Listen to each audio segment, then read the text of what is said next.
Hi, it's me again. We're going to be doing the cat-cow exercise. If you noticed how I got down, I went into a lunge position. I held on to the table. If you're having lower back trouble, there's no reason to be a hero and try to go, try to get down all the way. If you have something you can hold on to, it's a heck of a lot easier on your body. Plus, it creates good habits for lifting, and we can talk about that in another session. You're going to start this. This is a cat-cow position. It's very common. People do it in yoga. They do it all the time in different exercise classes. This is a general mobility for the spine. So I call this cat-cow, side to side, and then I'm going to do one called bird dog with it. I like this combination. If you're not having a lot of pain, there are times where I won't recommend this, but if you're seeing this video, then I probably did recommend it to you. If you're not sure and you've seen this video, go ahead and contact me and we can let you know whether this is something that's appropriate for you.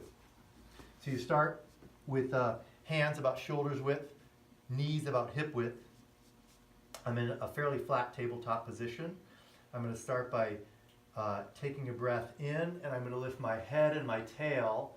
Meanwhile, I'm letting my belly drop towards the floor, so I'm getting into an old cow, an old sway-backed cow or horse position.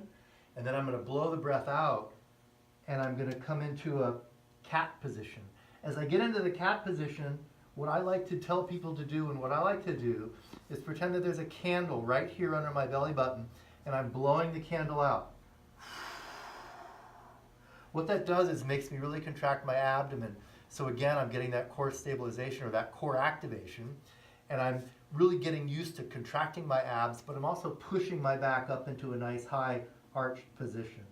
Then I bring it back, breathe in here, drop down, and then back. So you can do this 5 or 10 times, again, depending upon your condition, how you're feeling, how your flexibility is, and what your tolerance is for this movement.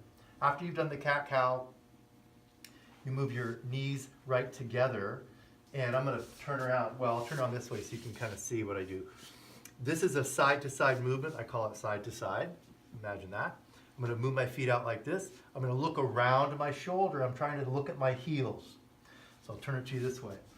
Moving my feet sideways. I'm looking around my shoulder because I want to see my heels. Then I go to the other side, and I look at my heels the other way. And I bring it back. I'm not pushing too hard. I'm just pushing to where it feels comfortable. And I'm going to get a nice fluid motion here. And I'm going to go for about 10, 5 each side. When I'm done with that one, I'm going to do the bird dog position. I'm going to move my feet or my knees back out hip width. I'm going to try to maintain a flat tabletop here. When I pick up my knee in my hand and touch, I'm creating stability with my stabilizing hand and my opposite knee. What I don't want to do is curl in hard here.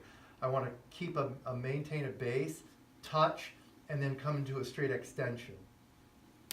So I'm trying to get a nice extension through my thigh, and my thumb I point up, and sometimes when I get to the top I give it a little extra beat right there to get that nice contraction. What we're also doing here is getting a cross crawl activity, which is good for the brain. So now I'm going to move, so I'm going to do 5 on this side, or maybe 10, depending upon how I'm feeling and what my level of endurance is. Then I'm going to come back, and I'm going to do 5 to 10 on the opposite side. I don't see any reason to alternate. You can alternate if you'd like, but I think it's easier just to do 5 on one side, 5 on the other, and be done. Okay.